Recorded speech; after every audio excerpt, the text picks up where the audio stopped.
Hey guys, Gaddock Teeg here, and this is the SWTOR Weekly Digest for July 19th, 2013. We've got some scorching hot topics to cover this week, so let's cut the chatter and check out the goalpost summary. Well, we meet again, Summer of SWTOR. That's right, this week Bruce McLean once again took to the forums to update the community on Bioware's summer and early fall release schedule. Very little has changed with regards to known information. I've extensively covered most of the PTS content, including the Bounty Hunter's Contract Week, so if you'd like some information about what you can expect to see come August, check out the patch 2.3 PTS playlist on this channel. The interesting stuff comes at the end of the post, where Bruce lists some of the content that will be released with patch 2.4. This explains what the previously teased phrases Warzone Arenas, Dreadmasters, and Oricon actually mean, and it looks like I went 2 for 3 on my earlier predictions.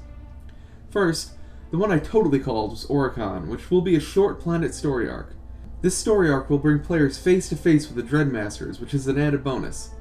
I think it's great anytime players are allowed to interact with the game's main antagonist outside of group content. It's important to make players feel small on their own to provide weight to the moment when they finally defeat them. Next, Dreadmasters was indeed referring to new operations content, but it will be split into 2 operations, Dread Fortress and Dread Palace. I don't expect them both to be scum and villainy level in size, but a couple of bosses in each seems like a good bet. What really piques my interest is the names. Will one lead into the other? Will they be completely separate? Could one cross over into another? Are they wings? I'm just spitting out ideas here, but whatever the case may be, I'm excited. Now for the one I was dead wrong about. Warzone Arenas are in fact a new PvP style that will feature 4-on-4 deathmatches. I'm not a fan of this at all, but listen to my episode 7 of the Unnamed SWTOR podcast for my full opinions on why I don't think arenas have a place in SWTOR. And finally, there will be a new tier of gear, which should come as a surprise to no one. I just hope that there is no commendations conversion like in WoW. It's okay to add new levels of gear without removing lower tiers. I hope Bioware realizes this more than Blizzard did.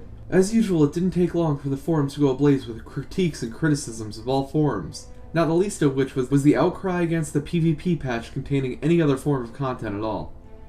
There was so much negativity surrounding the announcement it prompted this response from Eric Musco, clarifying a few things about the announcement and the game's development. First, PvE content by no means takes away from PvP content, so that argument is immediately invalidated. Second, and probably most importantly, the list provided by Bruce McLean was not a list of everything coming in patch 2.4.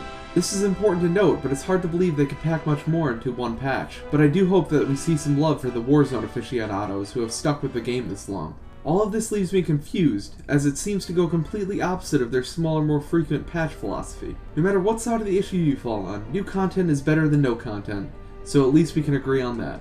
Also, a much smaller update was released on Tuesday in the form of patch 2.2.2a. The 2 patch notes include a fix to character rename tokens, and a fix that allows the chat box to fade out as intended. Wednesday, Bioware showed their lighter RP side, releasing a job listing asking for qualified individuals to apply for a position at the Zerka Corporation, the company at the heart of the content being released in patch 2.3. This spawned some wonderful applications that I highly suggest you read, and put one in yourself. It's a fun community building exercise, and I'm happy that Bioware did it. On a more serious note, EA also released a job listing for a senior mobile producer for a position at Bioware Austin. Could a SWTOR mobile app be in the cards? It certainly looks that way. Finally, if you haven't heard, TorParse, SWTOR's premier combat parts tracker, will be ending service as of July 27th. This is obviously a sad revelation that has caused a small portion of the community to ask Bioware to step in and take over the site. Obviously, Bioware responded as expected, stating that it does not get involved with fan sites' transgressions. It is sad to see TorParse go, but if it's something truly in demand, there will be something to take its place. And on that note, Thursday, the community received a wonderful piece of news from James, the developer of TorParse, stating that there has been a large amount of interest in keeping TorParse alive. With that in mind, the site will not be going dark on the previously set date of July 27th, and instead he will continue to manage the site until a successor has been selected and the transition takes place. He also states that there are no plans to go open source for TorParse, so those of you who are hoping to see that will have to wait and see what the next developer of TorParse decides to do. This is obviously great news. It's great to see that James is willing to put in more work to keep the project alive, when he has every right to step away and leave nothing behind. James, if you happen to be watching this, I thank you on behalf of the community. That's all the headlines from this week. As always, if you like what you see, make sure to like and subscribe so you don't miss out on SWTOR video coverage. Until next week, this is Gaddock Teeg signing off.